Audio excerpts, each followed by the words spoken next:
خدا بودم نمیذاشتم کسی حسش کنه غم رو. اونا که سهم هم نیستن ببینن لحظه ای هم رو. نمیذاشتم اون که از فقر لباس کهنه میپوشه واسه نون سر سفرش بره کلیه بفروشه. حتی کمزورای دنیا به قدرت ها نمیباختن. زمینامو میدادم توش فقیرا خونه میساختن. پای سختی های مردم خیلی محکم میستادم. اگه مستاجرم بودن اجاره‌شون رو میدادم. اگه جای خدا بودم بیشتر دنیا رو میدیدم.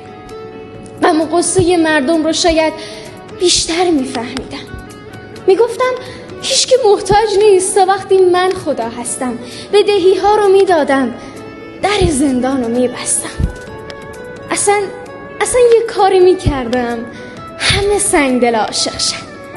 همه آدم های بد خوب یا دیوونه ها عاقل شن.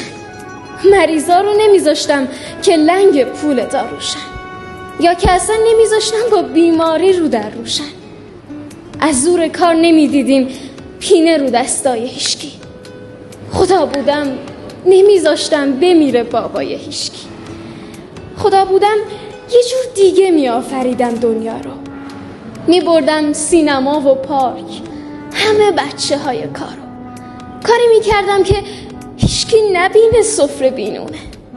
کاری میکردم هیچ مردی نشه شرمنده خونه. به کولبرها میدادم شغل که آواره نشن تو کوه. نمیذاشتن دیگه هیچکی به موسیقی بگه مکروه. نمیذاشتن بره هیچکی توی سرای سالمندان. خدا بودم میرسیدم به داد مردم ایران. مرسی. خیلی خوشحال شدم دوباره شما رو دیدم. انشالله دوباره همدیگه رو میبینیم. شما باید اصلا شعر ما رو بخونید.